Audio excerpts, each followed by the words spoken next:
नमस्कार, स्वागत है आप सभी का। आगाज करेंगे बुलेटिन का। महाराष्ट्र के मालेगांव ब्लास्ट केस में एनआईए स्पेशल कोर्ट ने साध्वी प्रज्ञा के साथ ही 7 आरोपियों को बरी कर दिया है। इस केस में 7 मुख्य आरोपी थे, जिनमें पूर्व बीजेपी सांसद साध्वी प्रज्ञा ठाकुर, कर्नल प्रसाद पुरोहित, रमेश उपाध्याय, अजय राहरकर, सुधाकर चतुर्वेदी, समीर कुलकर्णी और सुधाकर धर द्विवेदी शामिल थे। तो वहीं फैसले के दौरान साध्वी प्रज्ञा रो पड़ी। साध्वी प्रज्ञा ठाकुर ने कहा कि मैंने कई सालों तक अपमान सहा है, मुझे बार बार संघर्ष करना पड़ा है, निर्दोष होते हुए भी अपराध का कलंक लगाया। तो वहीं प्रज्ञा ठाकुर ने कहा कि आज भगवा ध्वज की विजय हुई है, भगवा आतंकवाद का आरोप झूठा साबित हुआ है। तो ये अलग अलग तस्वीरें आप देख रहे हैं, उत्तर प्रदेश के अयोध्या से, भोपाल से, महाराष्ट्र के मालेगांव से और एक और तस्वीर भोपाल से। हर जगह बस जश्न की तस्वीरें।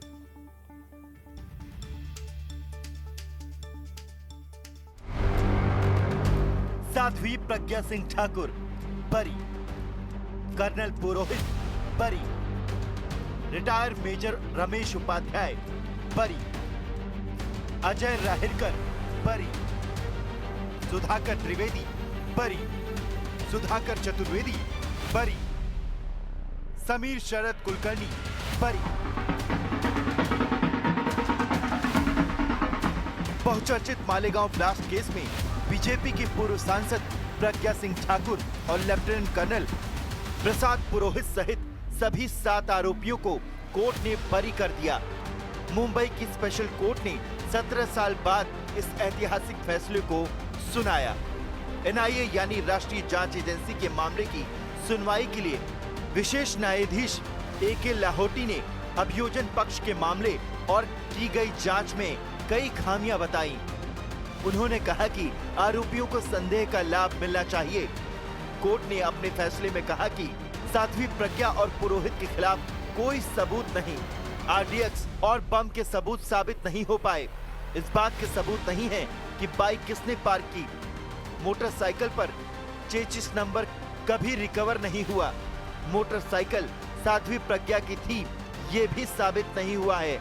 स्पॉट पंचनामा में कुछ भी सामने नहीं आया और ब्लास्ट से पहले बैठक हुई थी, ये भी साबित नहीं हो पाया।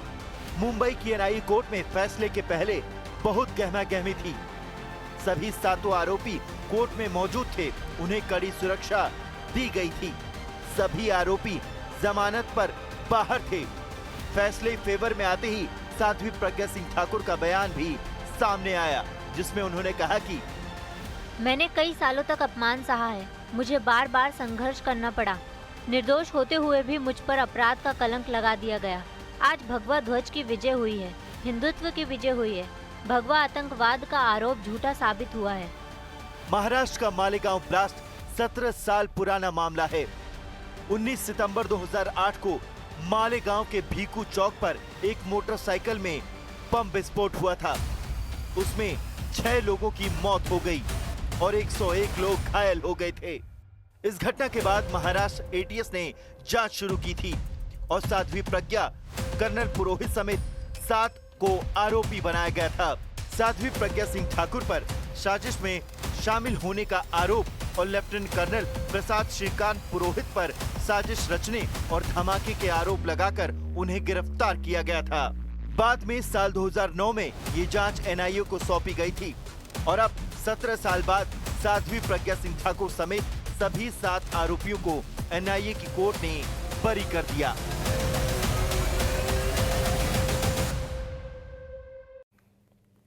मालेगांव ब्लास्ट मामले में साध्वी प्रज्ञा सिंह के बरी होने पर उज्जैन में साधु संतों ने जश्न मनाया और फिर एक दूसरे को मिठाई खिलाकर बधाई दी और एनआईए कोर्ट के फैसले का स्वागत किया। बता दें आपको कि एनआईए कोर्ट ने मालेगांव ब्लास्ट मामले में साध्वी प्रज्ञा समेत सभी 7 आरोपियों को बरी कर दिया है। आज के आनंद की देखिए महाराज, मुंह मीठा कीजिए। बहुत बहुत शुभकामनाएं महाराज जी, बहुत बहुत शुभकामनाएं। हर हर महादेव। आज के आनंद की देखिए महाराज, मुंह मीठा कीजिए। बहुत बहुत शुभकामनाएं महाराज जी, बहुत बहुत शुभकामनाएं। हर हर तो मालेगांव केस में उमा भारती का बयान सामने आया। उन्होंने बयान देते हुए कहा कि भगवा आतंकवाद के जनक दिग्विजय सिंह हैं। राहुल गांधी के इशारे पर उन्होंने काम किया। तो वहीं उन्होंने आगे कहा कि एनआईए कोर्ट के फैसले पर भावुक होते हुए उन्होंने कहा कि हिंदुओं को बदनाम करने की साजिश रची गई थी। भगवा बलिदान का रंग है, आतंकवाद का नहीं।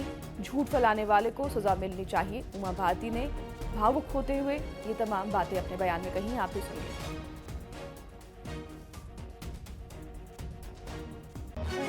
इस बात पे इतनी खुश हूँ कि मेरे पास लफ्ज नहीं, क्योंकि मैं जब प्रज्ञा नासिक की जेल में थी तो मुझे एक पुलिस अधिकारी, महाराष्ट्र पुलिस अधिकारी के जरिए पता लगा कि प्रज्ञा का बहुत टॉर्चर हुआ है। कोई प्रज्ञा से मिलने नहीं जाता था। तब मैं प्रज्ञा को मिलने गई हूँ नासिक की जेल में, और जब प्रज्ञा मिली तो मैं फूट फूट के रोई।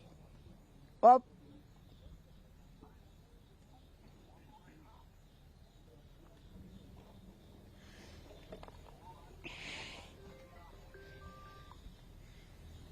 मैं उसके लिए कुछ ले भी नहीं गई। वो मेरे लिए माला रखे हुए थी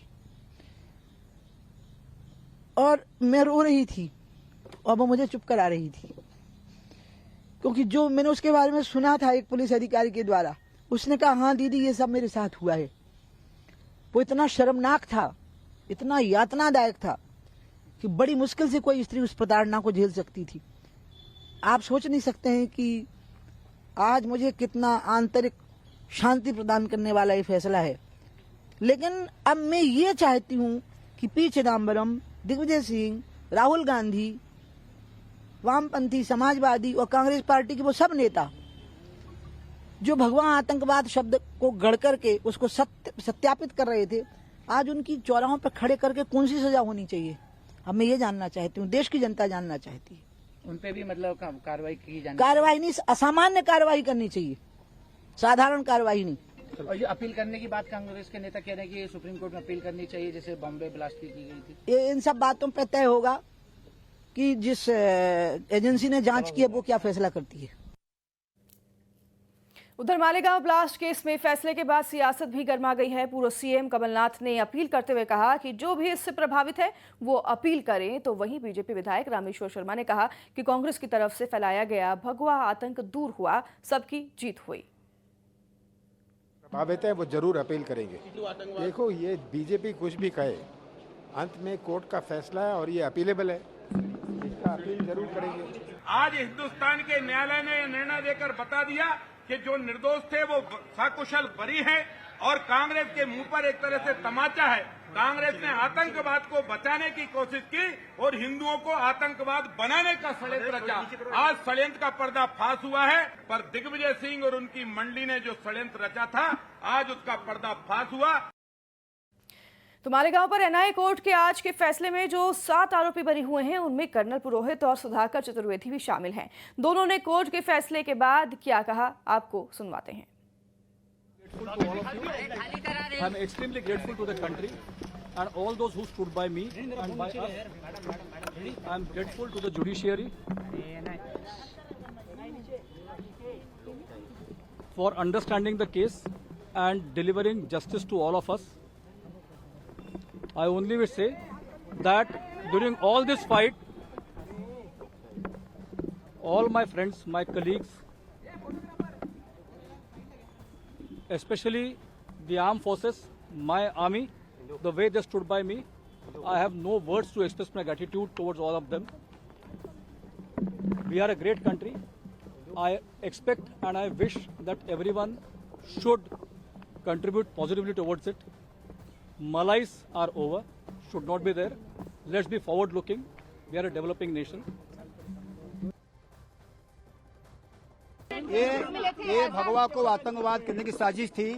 एक तरह से भगवा की जीत हुई है, भगवा की विजय हुई है। एटीएस और एनआईए के ऊपर बड़े कड़े निरीक्षण नोंदने हुए, कड़े शब्दों में निंदा की है। कोर्ट ने जजमेंट में दिया है कि ये जो केस बनाई गई, 4 एजेंसी ने इंक्वायरी किया, एक लोकल पुलिस, फिर थाना, फिर एटीएस, फिर एनआईए। ये एनआईए ने चार्जशीट दिया, उस चार्जशीट में एनआईए विरुद्ध एटीएस ऐसा मामला है। हम लोग कहीं है ही नहीं। 8 साल जो सफर किया उस जेल में जी। ये तो बिल्कुल बिल्कुल बिल्कुल बिल्कुल ये तो पूरा पॉलिटिकल केस है। ये पूरी केस पॉलिटिकल है। पूरा फ्रेम किया गया था, लंबा समय लगा। लंबा समय से लगा कि इतनी खिचड़ी हो गई थी केस में, इतने चार्जशीट में एटीएस के। नुकसान हुआ इतने 17 सालों में और आपके परिवार को परिवार हमारा तो है नहीं, बचे नहीं कुछ। अभी हमको कहाँ जाना है, हमको सोचना है। अभी इस समय आगे हम कहाँ जाएंगे ये हमें सोचना है। अभी मैंने 3 साल पहले संन्यास ले लिया। हमारा घर छूट गया, परिवार छूट गया, माता पिता छूट गए, भाई छूट गए, घर छूट गया। समाज से हमारे कलंकित नाम आया आतंकवाद करके, हम कहीं भी जा नहीं पा रहे। उसकी भरपाई कौन करेगा, ये बड़ा प्रश्न है। मैं फिर बोलता हूँ, ये फैसला है, न्याय नहीं है। ये न्याय नहीं है। जब तक जो दोषी है इसके, जो इन्होंने केस को फ्रेम किया है, जब तक वो कन्फर्म नहीं आएंगे तब तक न्याय नहीं माना जाएगा। महाराष्ट्र एटीएस, महाराष्ट्र एटीएस नहीं, इसमें कोई एक व्यक्ति थोड़ी है। लेकिन क्या आप इसके बारे में कोई कंपनसेशन या कुछ आप इससे मांगेंगे? अभी तो मांगे हम कोर्ट जाएंगे। अभी तो अदालत बिल्कुल जाएंगे। अभी तो लड़ाई आगे बाकी है। हाई कोर्ट है, सुप्रीम कोर्ट है, देखते हैं अभी कितना समय लगता है। अब लड़ने का मकसद है, लड़ेंगे, लेकिन जब तक इसका असली दोषी पकड़ा नहीं जाता है, कठिन नहीं जाता है। हमारे घर में जो बम प्लांट किया एटीएस ने किया, ऐसा एनआईए ने स्पष्ट लिखा है। ATS page number 40 para number 3 में लिखा हुआ है। आज कोर्ट ने सिद्ध कर दिया अपने फैसले में कि वो साजिश हुई थी। खबर बिलासपुर से। यहाँ पर साध्वी प्रज्ञा सिंह ठाकुर की बड़ी बहन उपमा सिंह का बयान सामने आया है। मालेगांव केस में साध्वी प्रज्ञा सिंह ठाकुर बरी हो गई हैं, आपको बता दें। और साध्वी के बरी होने पर उनकी बड़ी बहन ने बयान दर्ज करवाया।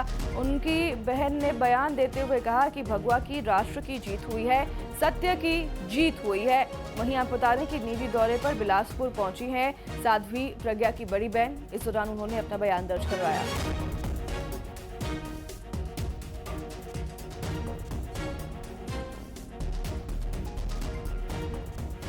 राष्ट्र की, धर्म की, संस्कृति की जीत हुई है, भारतवर्ष की जीत हुई है और प्रत्यक्ष अप्रत्यक्ष रूप से उन लोगों की जीत हुई है जिनका ये विश्वास था कि सत्य की जीत होगी। तो आज सत्य की भी जीत हुई है। न्याय प्रक्रिया थोड़ी सी धीमी तो है और बहुत लंबा समय लगा।